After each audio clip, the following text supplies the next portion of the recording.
The last thing I remember before my life changed was the smell of burnt coffee and the sound of a garbage truck outside my apartment window. It was 6:47 in the morning on my 23rd birthday, and I was sitting on the edge of my bed in a studio apartment in Columbus, Ohio, with a phone in my hand and a text message I had been staring at for 11 minutes. The text was from my mother. It said, "We need you to come home this weekend. Bring everything important to you. Don't ask questions." 5 words of that sentence felt like 5 separate small bruises. Don't ask questions. I had been hearing that phrase since I was 7 years old, when I asked why my father didn't come to my school play. Since I was 9, when I asked why we moved so suddenly from Indianapolis to Columbus without telling anyone goodbye. Since I was 15, when I found a photograph in the back of a kitchen drawer of a woman holding a baby who looked exactly like me, and the woman was not my mother. I had learned over 23 years that questions in my house were not invitations to conversation. They were disturbances. They were treated like smoke alarms going off in a building where no one wanted to admit there was a fire. So I did not text back to ask what she meant. I closed the message, set the phone face down on my nightstand, and sat there listening to the garbage truck work its way down the street. I told myself it was probably nothing.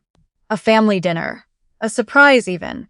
Maybe they had finally, after all these years, decided to make something of my birthday. I had spent a lot of childhood believing things like that. Letting myself hope quietly, carefully, like you cup a candle flame in your hands, so the wind won't kill it. I drove home that Saturday morning, 4 hours through flat Ohio highway with the radio on, and my coffee going cold in the cup holder. The house I grew up in was a beige colonial in a suburb outside Dayton, the kind of neighborhood where everyone has a well-maintained lawn and no one looks at each other too long in the driveway. My parents had lived there since before I was born. To everyone who drove past, it was a perfectly ordinary house. My mother met me at the door before I had even finished parking. She was dressed well, which was unusual for a Saturday. Her earrings were in. Her posture had that particular quality it got when she had already made a decision, and was now in the process of delivering it. I recognized that posture. I had been on the receiving end of it before. She said, without a hug, without hello, "Your father and I have been talking. Come inside." I came inside. My father was sitting in the living room in his usual chair, but the television was off, which was how I knew this was serious. In 23 years, I could count on one hand the number of times my father had sat in that chair with the television off by choice. There was a large envelope on the coffee table between us, the kind that holds legal documents. My mother sat down across from me and folded her hands and said, very calmly, the way you announce something you have rehearsed enough times that the emotion has been worn smooth out of it. "We've decided to sell the house. We're moving to Portugal. We've already put a deposit down." I sat with that for a moment. "Portugal," I said. "We've always wanted to retire abroad," she said. "The cost of living is better. The climate is better. We've been planning this for 2 years. 2 years, I said. "The house goes on the market Monday. Your old room has already been cleared." I looked at my father. He was looking at the envelope on the table. He did not look at me. "What about?" I started.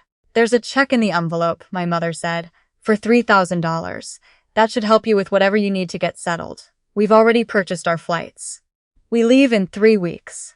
I want to tell you that I said something sharp and meaningful in that moment. Something that cut through the room and made them feel the weight of what they were doing. But the truth is that I just sat there. The truth is that something went very quiet and very hollow inside me, the way a room sounds different when all the furniture has been taken out of it. $3,000. 3 weeks. 23 years of birthday dinners that felt like obligations and Christmases that felt like performances. And the closing sum of all of it was an envelope on a coffee table and a flight to Lisbon they had booked without mentioning it to me once. I picked up the envelope. I stood up. I said, "Okay." My mother looked like she had been expecting more resistance. My father finally looked at me, just for a second, and then looked away again. I drove back to Columbus without stopping. I did not turn the radio on this time. I am 34 now. What happened in the years between that morning and this one is the thing I am about to tell you, and I need to tell it right, because for a long time I did not understand it myself. 3 days after that Saturday, I got a phone call from a number I did not recognize. Area code 513, Cincinnati. I almost didn't answer.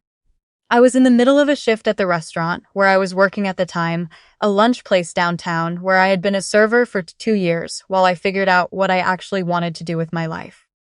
My manager did not like personal calls on the floor, But something made me step into the walk-in cooler and pick up anyway. The voice on the other end was an older woman's. Steady and careful, the way people sound when they have chosen every word ahead of time. She said, "Is this Vivian?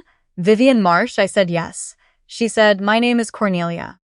I have been trying to find a way to reach you for quite some time. I knew your grandfather." I almost said I don't have a grandfather. I had been told both of my grandfathers had died before I was born.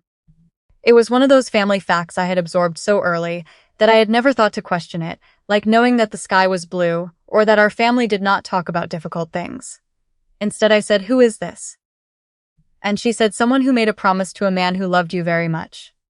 And I would very much like to keep it, if you'll let me." I stood in the walk-in cooler among the stacked containers of soup stock and the industrial shelving, and I felt something shift under me the way ground shifts, in a way that isn't seismic but is still unmistakable. Like the thing you thought was solid had been hollow all along. I told her I would call her back. I finished my shift. I sat in my car in the parking garage for 40 minutes, and then I called her back. Her name was Cornelia Oakes. She was 68 years old, and she had been a legal secretary for 31 years before she retired. She was not given to exaggeration or sentiment, and she made this clear in the first 2 minutes of the conversation, which somehow made everything she said next feel more real, not less. She told me that my grandfather's name was Raymond Ashworth. He had been 71 years old when he died 8 months ago, after 2 years of managing a particularly aggressive form of lymphoma, with more grace than most people manage ordinary inconveniences. He had been a high school history teacher for 26 years, a gardener, a reader of long biographies, and a man who, according to Cornelia, made the best chili in Hamilton County. He had also been looking for me for 11 years. Not obsessively, she was careful to say. Not in a way that disrupted his life or frightened anyone, but steadily, quietly, the way a man tends something he believes in. He had hired a private investigator twice. Both times had hit walls. My mother had changed my last name when she remarried. I had always known the man I called my father was my stepfather, though it had never been discussed directly, and the trail had been difficult to follow. "He found you 14 months ago," Cornelia said. "He knew your address. He knew where you worked. He had written you a letter. Several letters, actually. He was trying to decide the right way to reach out without frightening you or overstepping." She paused here. "I didn't say anything because I couldn't. He died before he sent them," she said. "He made me promise that if he didn't make it, I would find a way to get them to you. It took me 8 months to work up the nerve. I hope you can forgive me for taking so long." I told her she had nothing to be forgiven for. I drove to Cincinnati the following Saturday. The drive was about an hour and a half. I listened to nothing the whole way. I just drove and thought about a man named Raymond Ashworth, who had made chili and grown a garden, and spent 11 years trying to find his way back to me. Cornelia lived in a neat brick house in the Hyde Park neighborhood, the kind of street where the trees are old enough to have real presence. She was a compact woman with short silver hair and reading glasses pushed up on her head, and she met me on the front porch with a straightforwardness that I found immediately comforting. She did not treat me like I was fragile. She treated me like I was a person who had come for something she had been holding in trust, and she intended to hand it over properly. She brought me inside and made coffee, and then she set a wooden box on the kitchen table between us. The box was cedar. It smelled like it. It had a small brass latch and no lock. She slid it across the table and said, "These are for you. Take as much time as you need. I'll be in the other room." And then she left me alone with it. There were 19 letters in that box. Some were written on yellow legal pad paper, some on plain white sheets. One was written on the back of a grocery list, and I don't know why that one hit me the hardest, but it did. The idea that he had been in a grocery store thinking about me, had picked up whatever paper was closest and started writing, because the impulse was stronger than the availability of the right materials. The earliest letter was dated 11 years ago, which meant I had been 23 when he wrote it. He started it the way you would start a letter to someone you are not sure is ready to hear from you. Carefully.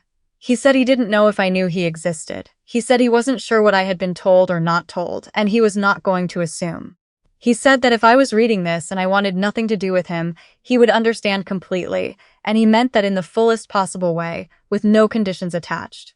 And then he told me about my mother, his daughter. Her name was Lisa. He described her the way you describe someone you love enormously, and have also grieved enormously, with total honesty and no performance. He said she was funny, that she had a gift for mimicking people that used to get her in trouble in church. He said she was stubborn in the specific way that can be a real strength or a real problem, depending on which direction it's pointed. He said she was 19 when she got pregnant with me, unmarried, scared, and that the man who was my biological father had not stayed. What happened next was the part I had to read twice. My grandmother, Raymond's wife, a woman named Gloria who had died of a stroke when I was 4, too young for me to have any memory of her, had disagreed with Raymond about how to handle the situation, not about supporting their daughter. On that they had agreed completely. But about what came next, a man had come into my mother's life when I was 18 months old. He was 12 years older than her, financially stable in the way that registers to a young mother as safety, and he had made it clear from the beginning that he wanted to marry my mother and raise me as his own, but that he did not want complications. He did not want another man's father calling on holidays. He did not want divided loyalties. He wanted a clean, closed circle. Gloria had thought this was a fair arrangement. She had thought that stability was the kindest thing they could offer their daughter and their grandchild, even if it cost them access. Raymond had not agreed. He had told my mother he thought she was making a mistake. She had been angry with him for saying so. There had been a period, 2 years, he wrote, the longest 2 years of his life, where she had stopped speaking to him entirely. When she started speaking to him again, I was already 3. I was already calling another man dad. And my mother had made a decision, Raymond wrote, that she had never fully explained to him, but that was clear in its shape. I would not be told about him. He would not be part of my life in any way that could complicate the new family she was building. Raymond had spent years negotiating the edges of this arrangement. He sent birthday cards to my mother's address and did not know if she ever gave them to me. He asked about me at holidays when they spoke, and she gave him general answers that revealed nothing. He tried twice to suggest that when I turned 18, it might be time to let me make my own choice about whether I wanted to know him. Both times my mother had closed the subject. Then she stopped speaking to him again, when I was around 15. He never fully understood why. He suspected it was because she knew, on some level, that time was running out before I would be old enough to find my own answers, and she had made her decision long ago and was not willing to revisit it. He had written, in that grocery list letter, which was dated about 2 years before he died. I don't know if you'll ever read this, but I want you to know that I have thought about you on every birthday since the one where I wasn't allowed to be there. I don't say that to make you feel guilty, because none of this is anything you caused. I say it because I want you to know you were never forgotten. You were never out of my mind. Being kept from someone and choosing to leave are 2 completely different things, and I hope someday someone tells you that clearly enough that you believe it. I sat at Cornelia's kitchen table for a very long time.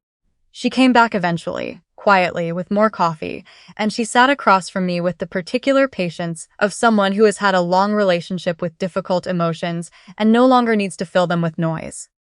I asked her how well she had known him. She said they had been friends for 22 years. Neighbors first, then friends. She said he was the kind of man who remembered how you took your coffee, and what you'd mentioned worrying about 3 months ago, and followed up on it without prompting.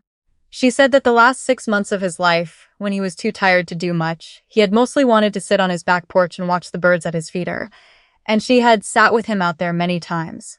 I asked her if he had been bitter, about my mother, about the years. She thought about it the way she thought about things, fully, without rushing. Then she said no, he was sad. There's a difference. Bitter people want things to go wrong for the other person. Raymond never wanted that. He just missed you. That was the whole of it. That was when I cried. Not the quiet kind. Cornelia passed me a paper towel because she was a practical woman, and she let me get through it without commenting, which was exactly right. What Cornelia told me next, after I had steadied myself, was the thing that rearranged everything. Raymond had a son. My uncle. His name was Douglas, and he was 46 and lived in Cincinnati, 20 minutes from where we were sitting. He was a civil engineer. He had a wife named Paulette and 2 daughters, ages 11 and 14. He had known about me his entire adult life. He had respected Raymond's lead in terms of how to handle the situation, which had meant holding back, always holding back. He had also, Cornelia told me, called her twice in the 8 months since Raymond died to ask if she had reached me yet. I asked if he knew I was here today. She smiled for the first time since I had arrived. He knows. I asked if he was waiting. He's been waiting a long time, she said. 1 more hour won't hurt him, unless you'd like to call him now. I looked down at the cedar box. 19 letters. A grandfather who had spent 11 years writing them to someone he wasn't sure could ever read them. A man who had sat on a back porch watching birds because the thing he most wanted was out of reach, and he had chosen, instead of bitterness, to find beauty in what was in front of him. I asked Cornelia for her phone. She handed it to me and went back to the other room. The conversation I had with my Uncle Douglas that afternoon lasted just under 2 hours. We sat in Cornelia's kitchen, and she stayed diplomatically in her living room, and at some point I heard the faint sound of a television on low, which was the background noise kindness sometimes makes. Douglas had my grandfather's voice. Or maybe I just thought that because I wanted it to be true. He was careful and warm, and he did not push. He said the same thing Raymond had written. If I needed time, there was no hurry. He had been practicing patience in this particular area for a long time. He was good at it now. He told me things about my grandfather that filled in spaces I hadn't known were empty. That Raymond had coached Little League for 14 years, even though he was not a particularly athletic man. Just because the kids needed someone to show up. That he had made a point of attending every one of Douglas's work presentations when Douglas was starting out, sitting in the back row even when the content was technical and impenetrable to him, just so Douglas could look out and see a familiar face. That the garden he kept was started by Gloria, and after she died he had kept it going exactly as she'd had it, even though gardening had never been his particular passion. He was the kind of person who shows up, Douglas said. That was his whole thing. Whatever the situation was, whatever it cost him, he showed up. I thought about the grocery list letter. I thought about 11 years of writing letters to someone he had no way to reach. I thought about my mother texting me on my 23rd birthday, "Bring everything important to you," and what that said about the kind of people we were each surrounded by, and the kind of people we had chosen to become. I met Douglas and his family in person 3 weeks later. His wife Paulette made dinner at their house, a real dinner, the kind where someone has thought carefully about what to make, and the table is set properly, and there is more food than anyone can eat, because abundance is the point. Their daughters, Imogen and Becca. I need to be clear that Becca is technically Rebecca, but has refused to answer to it since she was 6, sat across from me and asked me the direct, unfiltered questions that children ask when they haven't yet learned to be careful with curiosity. Imogen, who was 14 and had inherited what I would come to recognize as the family trait of thinking before speaking, asked me, "Did you know about us?" I said no. She nodded slowly. She said, "Grandpa talked about you. He had a picture of you from when you were little. It was on his dresser." I had to put my fork down, she said, very matter-of-factly. The way teenagers sometimes deliver truths that adults have spent years trying to soften. He kept it there his whole life. There was a picture. Cornelia had found it and given it to Douglas after Raymond died. Douglas showed it to me after dinner on his phone. It was a photo of a woman, my mother, younger than I had ever seen her, holding a baby. They were in a backyard I didn't recognize. The woman was laughing at something off camera. The baby was looking up at her with the absolute and unironic trust that babies have before they learn that trust is something you earn. Douglas said Raymond had carried a copy of it in his wallet until the wallet wore out, and then he'd kept the photo on his dresser instead. I looked at it for a long time. I was looking for something in the baby's face, I think. Some sign of what was coming. Some preview of the woman who would someday sit in a borrowed house in Cincinnati, holding 19 letters she had never been meant to receive, trying to put together a picture of a man she would never get to meet. There wasn't any sign, of course. There never is. I am 34 now, and I have a relationship with Douglas and Paulette and Imogen and Becca that I would rearrange my life to protect. We spend Thanksgiving together. We talk on the phone in the unremarkable way that people who are genuinely close talk. Not every day, but regularly, about nothing and everything. About Imogen's college applications, and Becca's obsession with competitive rowing, and whether Douglas's back is better after the physical therapy. My mother is in Portugal. She and my stepfather send Christmas cards. I send them back. I am not estranged from her, not exactly, but the relationship has the shape of something that has been honestly assessed and found to be what it is. A limited thing, a thing with clear edges, a thing I can hold without it hurting, as long as I hold it at the right distance. I thought for a long time that I was angry with her. I spent about 2 years being very angry with her. But what I came to, slowly and without any single breakthrough moment, was something more complicated than anger and more honest than forgiveness. What I came to was understanding, not excusing, not absolving, just understanding. She was 19 and scared, and someone had offered her a door out of difficulty, and she had walked through it. She was not the first person to trade truth for safety, and she will not be the last.